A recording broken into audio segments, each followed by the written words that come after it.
I think for me, I started learning about marriage when the TV shows started coming on, like Come on, Huxtables. the Huxtables, right? Dun, dun, dun. Right, Cosby Show. Wait That's a minute. right. Hey, fellas, and welcome to this part 1 episode called Marital Expectations. Check it out. What's up, fellas? This is Carlos Green with the Men's Power Connect, and welcome back to another episode here where our mission is to equip, engage, and empower men in life and leadership. And hey, fellas, let me ask you a question. Do you see your spouse, feel your spouse, hear your spouse, and most of all, do you value your spouse? Good question. That's what we've been talking about That's it. in this series, and we're going to specifically be talking about how do we prioritize our marital expectations and what they are. So I'm so excited that we get to have this conversation, and I can't do it by myself. So I'm excited to actually have our co-host here with us, and none other than Mr. Osei Hardy. Hey, in What's the up, building, man? in the building. How you doing? I'm doing well. How about yourselves, fellas? Y'all all Good to right? see you. You good? Yeah, it's good to Yeah. see you guys Always as good to well. see you. Yes, sir. Wonderful. And then our other co-host here who brings a wealth of knowledge as well, none other than Mr. Myron Head. Yeah, What's man. up, sir? Grace and peace, y'all. What's going on? Oh, I like that. I like what That's that always, pose. yeah. Oh, yeah, you've never seen Yeah. Hey, He's so double listen, You do. I do that.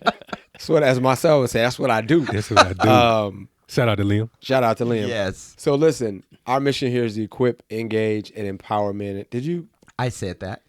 cover the topic? I He did. did. Oh, man, tired. Boy. I did the mission and the topic. You said the topic too? I sure did. Where Yeah. was I at? I don't know. You Maybe may have thinking gone to about what- Walmart or something. I don't know. I need to fill up before I go home. I need to. Okay. Yes. Grace and peace, y'all. So glad to be back in the building with my brothers, Carlos and Osei.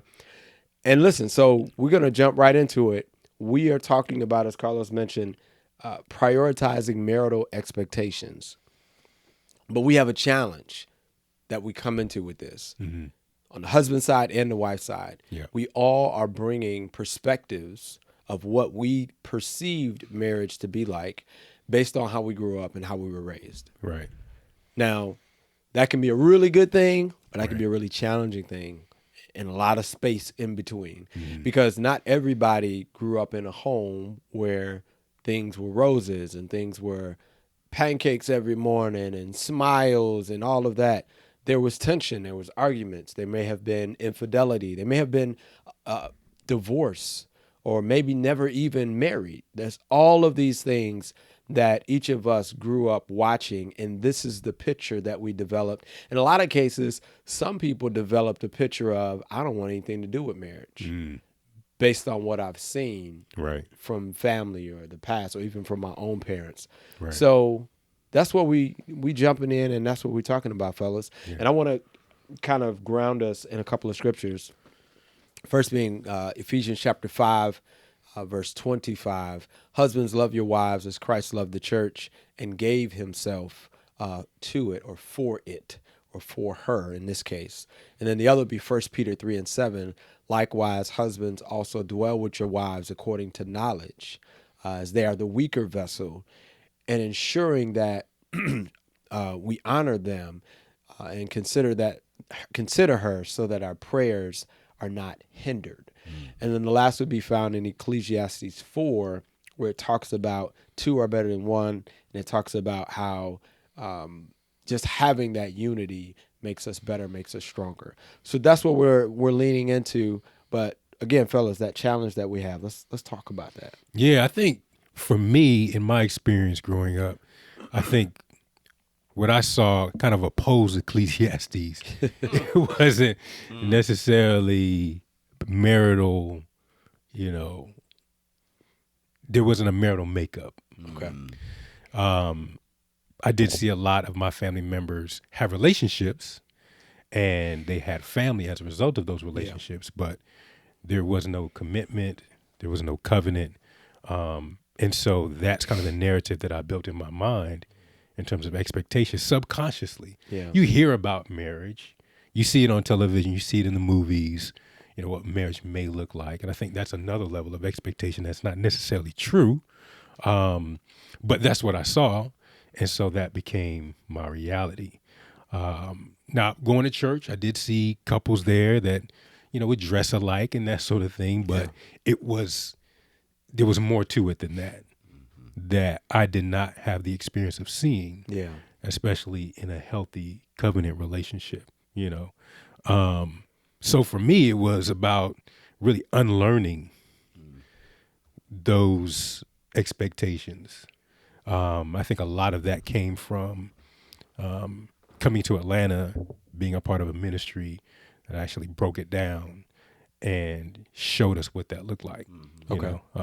So I would say that has been my experience, and how I had to really kind of do a paradigm shift with that. I think for me, I don't know if marriage was ever highlighted growing up. I think there was just relationships that was just handled, that was happening, but not really the intentionality on people showing that marriage was a good thing. We're just together. We're just together, Yeah. and we just happen to be together. But I don't know if it was, let's make sure that our kids understand the depth of our marriage and the importance of our marriage, not only just with my parents, but just extended family and friends. It was never really an intentionality to show us that. And I think for me, I started learning about marriage when the TV shows started coming on, like Come on, Huxtables. the Huxtables, right? Right. Cosby Show. Wait That's a minute. right. He's a doctor. She's a lawyer. Yeah. They're together in the Yeah. same household. Yeah. They're talking. They're raising their kids. Working through issues together. So Yeah. that was like my first, or if I looked at like Family Matters, Family Matters. was in that space There's as a well. ray there, this day and age. And then I know that this was a comedy space there too, but like the Jeffersons, right? Yeah. You could see that they were working together, even though they had issues, Right. but they still stood the test of times. Absolutely. Yeah, They that's a continued good point. that. And even, I know they were in the ghetto, but good times. Come on. James in Florida. Yeah. I love me some Florida It Evans. was a balance. It was a balance, Yeah. right? Yeah. So that opened my eyes to, these are marriages. Yeah. This is what this looks like. And I think it started to shape my influence on what a marital relationship could look like. That's good. Yeah. That's Would we what it have was. ever thought that a TV shows would actually help to shape? I think for us when we were growing up, yes, because I mean the Cosby Show is just, such classic. a classic. Yes. The Fresh Prince was another one. Right, right. That's right. These were classic shows. But I'm thinking about something you mentioned as far as the church and seeing, because for a lot of us, for me, like that was the most exposure I had to other couples outside of my mom and dad was through the church. And it wasn't always the Huxtable picture. And so I think that kind of caused us to start looking other places. Like, I know I want to be married, but I don't know if I want it to be that. But I need something. I want something. Right.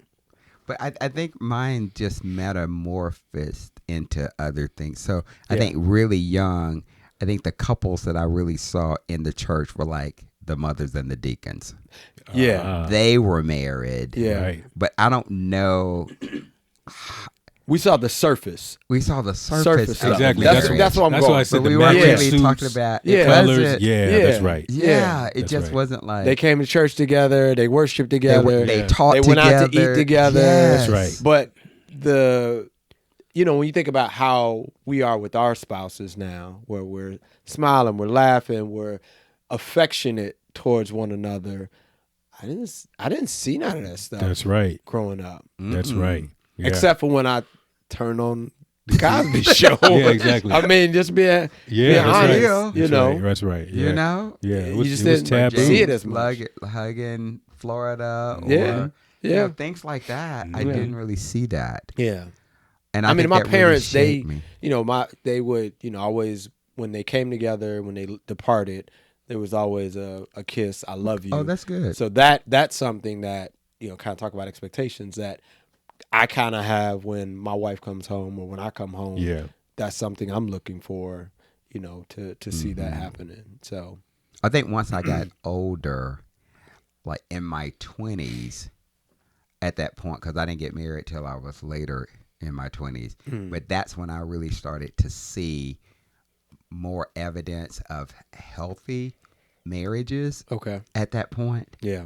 because I was looking for them and they were out there. So I felt like that there's this transformation that was happening in our society regarding marriages and how they should be showing up. Okay.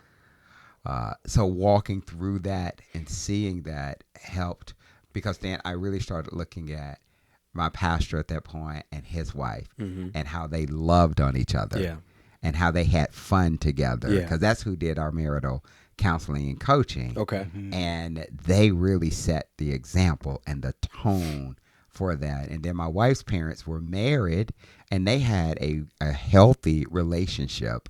So I could pick certain things Sure, from their right. marriage Yeah. that Taking I the felt meat, like spit I out the could. bones. Yeah. Mhm. Yeah. Correct. Mhm. And that was good. So I started piecing marriage together Okay. about what that would look like. Take a piece here, take a piece there. Yes. Yeah. Yes. Kinda- And that's the thing we do with a lot of things in life, right? When Yeah. we're trying to, you know, figure something out or we want to make sure something works well, we take pieces, at least in wisdom, right? We take here, okay, that makes sense. Oh, I could apply that. I think that's kind of how we build.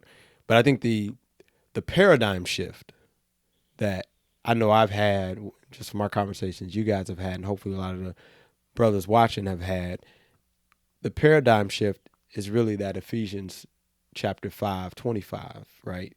Is when we recognize the greatest expectation that I have in my marriage is to love my wife as Christ loved the church. Mhm.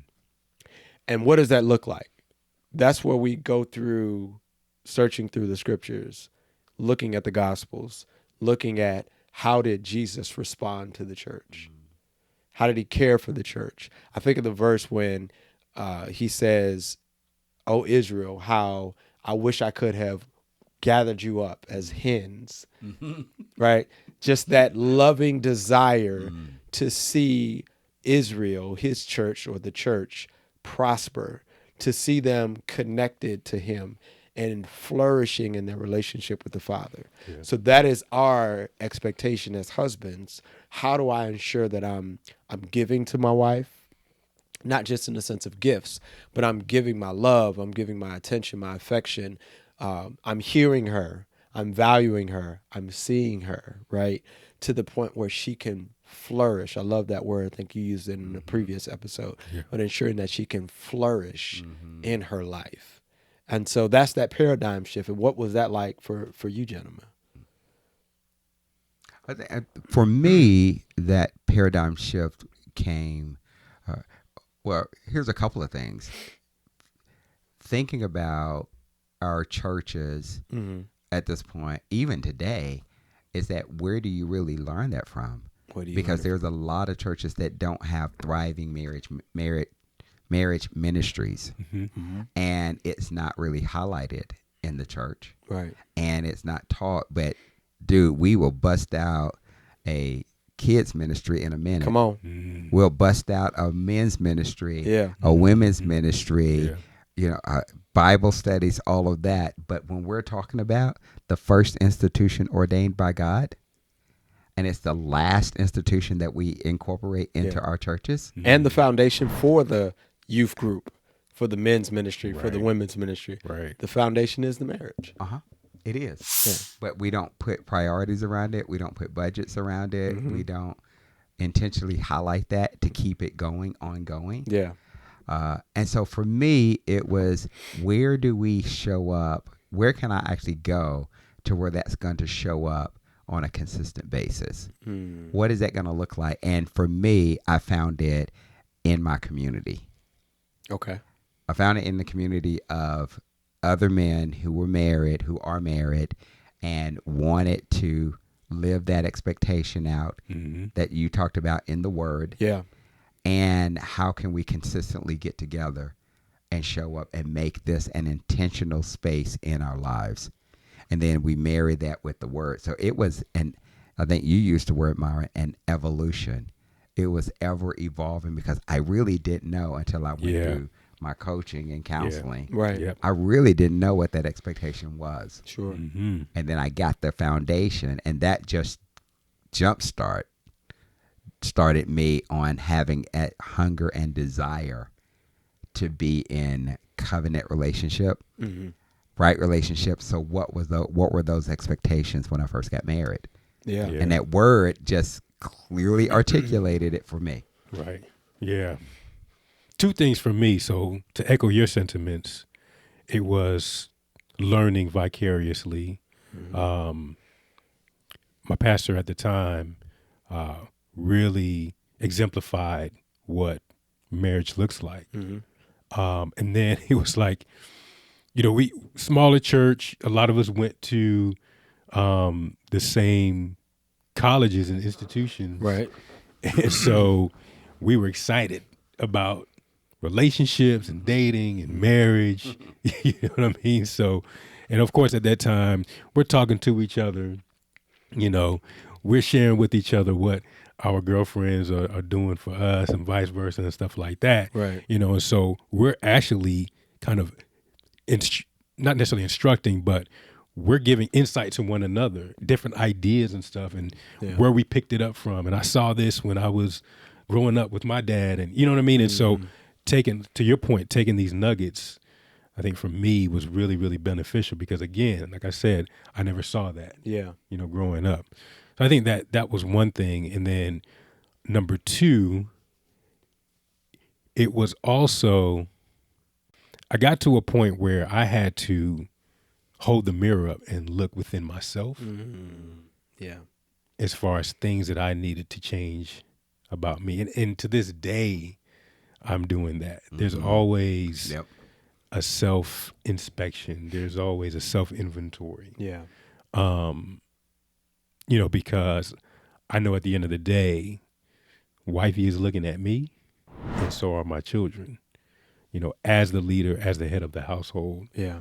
And if there's some areas that are still maybe a bit, that needs to be smoothed out, Sure. then I have to consciously work on that, right? And I think that also kind of ties into expectations as well.